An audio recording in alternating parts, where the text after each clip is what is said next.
चलिए अब 9वें नंबर का क्वेश्चन देखते हैं। 9वें नंबर का क्वेश्चन में क्या दिया हुआ है, तो 6x² माइनस 7x माइनस 3 ये दिया हुआ है। अब इसको मध्य पद में तोड़ेंगे तो क्या करेंगे बच्चों, फिर से 6 और 3 का क्या करेंगे, गुणा करके देखेंगे। तो 3 किस में है, माइनस में है, ठीक है ना। मैं बार बार बोल रहा हूँ माइनस के चिन्ह को लेके चलना है, क्योंकि प्लस माइनस में थोड़ा सा गड़बड़ी हुआ तो क्वेश्चन पूरा क्या हो जाएगा, गलत हो जाएगा। तो 6 तिया कितना हो जाएगा, 18। लेकिन ये 6 किस में है, प्लस में है, 3 किस में है, माइनस में। तो प्लस और माइनस का गुणा करेंगे, क्या आ जाएगा, माइनस। तो गुणा करने पर माइनस का 18 आना चाहिए, और यहाँ पे जोड़े या घटाए तो -7x आना चाहिए। तो मध्य पद को तोड़ते हैं बच्चों। देखिए 6x² माइनस, अब इसको क्या ऐसा तोड़ूं -7x तो आए, लेकिन उन दोनों का गुणा करूं तो -18 आ जाए। तो देखो बच्चों, मैं अगर -9x करता हूं प्लस का 2x कर देता हूं, ठीक है ना। तो 9 में 2 को घटाऊंगा तो यहाँ पे -7 आएगा कि नहीं आएगा, क्योंकि 9 किस में है, माइनस में है, 2 किस में है, प्लस में है। मतलब एक माइनस में है, दूसरा प्लस में है, मतलब घटेगा। लेकिन चिन्ह किसका लगता है, जो संख्या बड़ा होता है उसी का चिन्ह लगता है। तो 9 क्या है बच्चों, यहाँ पे बड़ा है, इसलिए चिन्ह किसका लगेगा, माइनस पे। तो 9 में 2 को घटाऊंगा तो -7x आएगा कि नहीं, तो ये तो आ गया, ठीक है ना, आया कि नहीं। तो अब इन दोनों का गुणा करके देख लेते हैं। -9 का गुणा करूं +2 के साथ तो 9 दूनी कितना आ जाएगा, 18 आएगा कि नहीं, माइनस प्लस का माइनस। अब देखो यहाँ पे माइनस का 18 है, लेकिन हमें ये वाली संख्या को नहीं लिखना है। जो वैल्यू हमारा ओरिजिनल दिया है -3, इसको हमें लिखना है, ठीक है ना। केवल ये तो गुणा करके देखेंगे कि ये वाला फिट बैठ रहा है कि नहीं, ठीक है ना। मध्य पद को हमें तोड़ने का मतलब यही है, ठीक है ना। अब इन दो का पेयर बनाएंगे, दो का पेयर बनाएंगे, इससे क्या कॉमन निकल जाएगा बच्चों। देखो यहाँ पे 6 को अगर कॉमन निकालता हूं तो 9 जाएगा नहीं पूरी तरह, तो यहाँ से हम 3 को कॉमन निकाल सकते हैं। तो 3x को कॉमन निकालूंगा बच्चों, तो 3 दूनी कितना हो जाएगा, 6, और 3 तिया कितना हो जाएगा, 9। तो आ जाएगा बच्चों यहाँ पे 3x कॉमन निकलेगा और 2x माइनस 3 निकल जाएगा। अब देखो बच्चों यहाँ पे कुछ दिख रहा है क्या कॉमन निकालने के लिए, तो कुछ नहीं दिख रहा है, मतलब 1 कॉमन निकल जाएगा और बचेगा कितना, 2x माइनस 3, ठीक है ना। क्योंकि ये 2x है और ये 3 है, तो दोनों में कोई कॉमन निकालने के लायक नहीं है, तो कौन सा कॉमन निकलेगा, केवल 1 निकलेगा। अब दोनों सेम है बच्चों, तो इनमें से किसको लिखेंगे, 1 को लिखेंगे, 2x माइनस 3 को, और यहाँ से जो बचा है 3x और +1 इसको लिख देंगे, 3x + 1 ये आ गया। अब लिखेंगे हम, क्या लिखेंगे, 6x² माइनस 7x माइनस 3 का ये वाला जो है 2x माइनस 3 इंटू 3x + 1 का एक क्या है, गुणनखंड है, ठीक है ना। इसको मैं लिख नहीं रहा हूं, लेकिन आप ऐसा जब सॉल्व करेंगे तो लिखेंगे, ठीक है। नेक्स्ट क्वेश्चन देखते हैं। 10वां नंबर का क्वेश्चन देखते हैं। 10वां नंबर का क्वेश्चन में क्या दिया है, 14y² + 19y माइनस 3। इसको तोड़ेंगे तो 14y² + 19y माइनस 3। देखिए बच्चों, फिर से इन दोनों का क्या करेंगे, गुणा।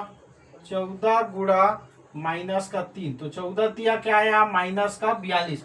मतलब गुणा करने पर हमारा क्या आना चाहिए, माइनस का 42। मतलब ये मध्य पद को हम जब तोड़ेंगे तो उन दो संख्याओं को गुणा करने पर क्या आना चाहिए, माइनस का 42 आना चाहिए। और यहाँ पे प्लस करें या माइनस करें, जोड़े या घटाए, तो क्या आना चाहिए, 19y आना चाहिए। तो अब क्या करते हैं, तोड़ते हैं। 14y², अब यहाँ पे क्या करूंगा, तो 19y आएगा। तो 21y में अगर 2y को मैं क्या कर दूं, 2y को घटा दूं, तो 21 में 2 को घटाऊंगा तो 19 आएगा कि नहीं। अब यहाँ पे देखो ये 19 किस में है, प्लस में है, इसलिए मैं क्या किया हूं, बड़े संख्या को प्लस में रखा हूं और छोटी संख्या को क्या किया हूं, माइनस में किया हूं, ताकि हमारे पास प्लस का 19y आ जाए, ठीक है ना। ये प्लस में, ये माइनस में, मतलब घटेगा। चिन्ह उसी का लगेगा, जो संख्या क्या होगा, बड़ा होगा। तो 21y किस में बड़ा है, 2y से, तो इसको तो 21y के साथ 2y को अगर माइनस करता हूं तो कितना आ जाएगा, 19y आ जाएगा। अब इन्हीं दो संख्याओं का गुणा करने पर हमारे पास क्या आना चाहिए, माइनस का 42 आना चाहिए। तो 21 गुणा माइनस 2, तो 21 दूनी कितना होता है, 42, प्लस माइनस का क्या हो जाएगा, माइनस। तो ये आ गया बच्चों, ये टूट गया, और ओरिजिनल मान वैल्यू को लिखेंगे, यहाँ पे क्या है, -3 है, तो ये माइनस का क्या आ जाएगा, 3। ठीक है ना। अब दो दो का पेयर बनाएंगे और कॉमन लेते हैं, तो यहाँ से क्या निकल जाएगा बच्चों, अब यहाँ पे 14y है, y² है, और यहाँ पे क्या है, 21y है। ठीक है ना।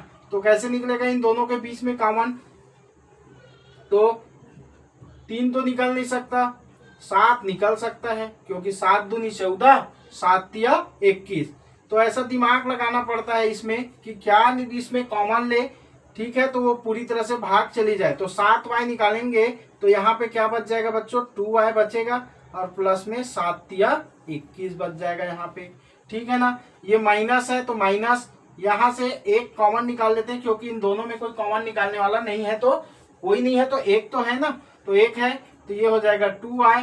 माइनस कॉमन निकालें तो माइनस और माइनस का अंदर मल्टीप्लाई होगा, तो ये माइनस माइनस का क्या हो जाएगा, प्लस हो जाएगा, और ये आ जाएगा कितना, 3। क्यों हम ऐसा लिखे हैं, क्योंकि यहाँ से माइनस निकल गए बच्चों, तो अगर इसका -1 का अगर मल्टीप्लाई करता हूँ तो माइनस प्लस का माइनस, यही वैल्यू आ जाएगा। ठीक है ना। अब ये 2y + 3 है, 2y + 3 है, दोनों सेम है, तो एक को लिखेंगे 2y + 3 को, और इधर से क्या लिख देंगे, 7y - 1 को। ठीक है ना। अब अतः करके लिखोगे क्या, ये 2y + 3 7y - 1 जो है वो किसका गुणनखंड है, तो 14y² + 19y - 3 का एक क्या है, गुणनखंड है, क्योंकि इन दोनों का गुणा करने पर ये वैल्यू आ जाएगा। नेक्स्ट क्वेश्चन देखते हैं। नेक्स्ट क्वेश्चन 11 नंबर में क्या दिया हुआ है, ये थोड़ा सा समझने वाला है। ठीक है ना। यहाँ पे क्या दिया है, √3y² + 9y + 6√3 ये दिया हुआ है। ठीक है ना। अब इसको मध्य पद में तोड़ेंगे तो क्या हो जाएगा बच्चों, 3y² + 9y + 6√3। तो इन दोनों का हम गुणा करेंगे, तो देखो ये √3 का गुणा होगा 6√3 के साथ। ठीक है ना। तो क्या हो जाएगा, 6 का गुणा √3 × √3। ठीक है बच्चों। तो √3 और √3 का गुणा होता है, मतलब ये क्या हो जाएगा, यहाँ पे 6 गुणा √3, और √3 का क्या हो जाएगा, स्क्वायर होगा कि नहीं, क्योंकि इसके घात में कुछ नहीं मतलब 1 है, इसके घात में कुछ नहीं मतलब 1 है। जब आधार समान होता है तो घात आपस में क्या हो जाता है, जुड़ जाता है, तो स्क्वायर और ये रूट क्या हो जाता है, कट जाता है, और 6 बचा और ये 3, तो 6 तिया कितना हो गया बच्चों, 18 हुआ कि नहीं। तो हमें गुणा करने पर, इन दोनों का गुणा करने पर √3 गुणा 6√3 बराबर क्या आना चाहिए, 18 आना चाहिए। ठीक है, जो कि मैं यहाँ पे करके दिखा दिया। ठीक है ना। √3 है, √3 मतलब ये देखो, √3 गुणा √3 मतलब आ जाएगा कितना, 3 बस आएगा, √3 नहीं आएगा। समझ में आया। तो 18 आना चाहिए, मतलब इन दोनों का ये हम जब गुणा करेंगे, इसको मध्य पद में तोड़ेंगे तो 18 आना चाहिए। ठीक है ना। अब क्या करते हैं, इसको लिखते हैं √3y²। ठीक है बच्चों। यहाँ पे देखो कितना है, 9y है, तो 9y कैसे आएगा बच्चों, तो 6y + 3y कर दूंगा तो कितना हो जाएगा, 6 और 3 कितना हो जाएगा, 9 होगा कि नहीं होगा, और प्लस का यहाँ पे क्या हो जाएगा, 6√3, क्योंकि 6 तिया गुणा करूंगा 6 और 3 का तो 18 आ जाएगा, और 6 और 3 को जोड़ूंगा तो 9y आ जाएगा। इस प्रकार से ये मध्य पद टूटा कि नहीं, टूट गया। ठीक है ना। अब इसको क्या करते हैं, देखो कॉमन कैसे निकालते हैं, तो इसको पहले लिख लेता हूँ 6y²। ठीक है ना। √3y², sorry.